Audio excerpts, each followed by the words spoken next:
Bonjour à tous, vous savez, aujourd'hui on va parler, parce qu'on m'a posé des questions sur les nouvelles aides technologiques. Alors vous savez qu'il y a le régulateur de vitesse, j'en ai déjà parlé. On a parlé du limiteur de vitesse. Sachez que le limiteur est plus sécurisant que le régulateur qui est assez dangereux. On a parlé du recul, du radar de recul il y a quelques années. On en reparlera peut-être si vous me le demandez. Il y a les avertisseurs d'angle mort. Il y a l'aide au passage des vitesses. J'aimerais parler de l'aide au passage de vitesse. Il y a également le système embarqué de téléphonie mobile. Et il y a le GPS, sonore ou visuel. Mais j'aimerais ce matin parler de l'aide au passage des vitesses. Alors sur le tableau de bord, vous avez un voyant sur le tableau de bord qui indique le bon moment du changement de rapport. Alors vous avez quelquefois un voyant avec une petite flèche vers le haut, ça veut dire passer la vitesse supérieure, flèche vers le bas, vitesse inférieure. Mais quelquefois vous avez des chiffres sur les voitures auto-école. Maintenant vous avez des chiffres qui vous disent voilà, mettez la troisième, mettez la quatrième, mettez la cinquième, mettez la sixième. Alors faites attention à ça. Moi je dis aux élèves, ne te fie jamais à ça, fie-toi plutôt aux 2000 tours ou aux 1000 tours. 2000 tours on monte les vitesses, 1000 tours on descend les vitesses. Pour quelle raison? Parce que, imaginez, je vais vous montrer l'exemple, parce que j'ai des élèves qui font des erreurs. Je ne leur ai jamais dit de regarder ce chiffre sur le tableau de bord. Voilà, on est par exemple ici, on est en troisième, l'élève accélère, il y a un giratoire ici. Et là, regardez, mon compteur, bon, il faudrait que je vous le montre, me dit de mettre la 4. Alors l'élève met la 4, je lui dis mais qu'est-ce que tu fais? Ah ben l'ordinateur de bord me dit de mettre la 4. Non, il ne faut pas mettre la 4, parce que l'ordinateur te demande de mettre la 4 en fonction de ton accélération.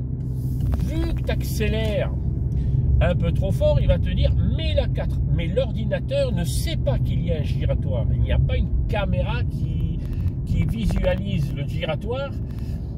Donc, le moteur va te dire mets-moi la 4. Et il ne faut pas mettre la 4. Voilà.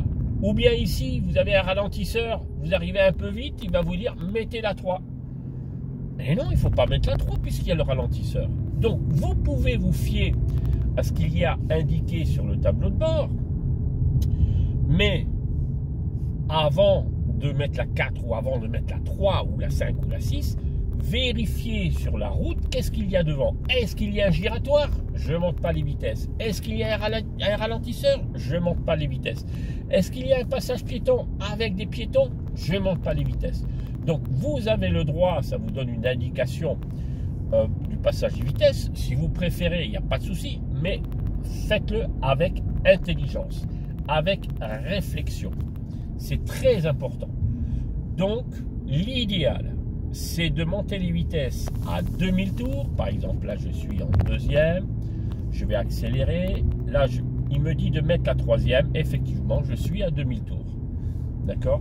Voilà. Vous pouvez faire du 2000 tours, à peu près 2000 tours. Par contre, pour avoir une conduite dynamique, surtout en montée ou lorsqu'on sort d'agglomération, ne montez plus les vitesses à 2000 tours, même s'il vous le dit. Hein, il vous dit mettez la 3. Vous faites une entrée d'autoroute. Le tableau de bord vous dit de mettre la 3. Non, une entrée d'autoroute, vous mettez la troisième beaucoup plus tard. C'est ça la conduite dynamique. On change les vitesses à 2000 tours lorsqu'on est en ville. Mais dès qu'on sort d'agglomération, dès qu'il y a une montée, on change les vitesses, en tout cas à la 2, la 3, à 2005, 3000 tours. Ok? Donc là, par exemple, je suis en 2, je suis à 2000 tours, et là, il me dit de mettre la 3. Et non, je suis en montée, virage, non.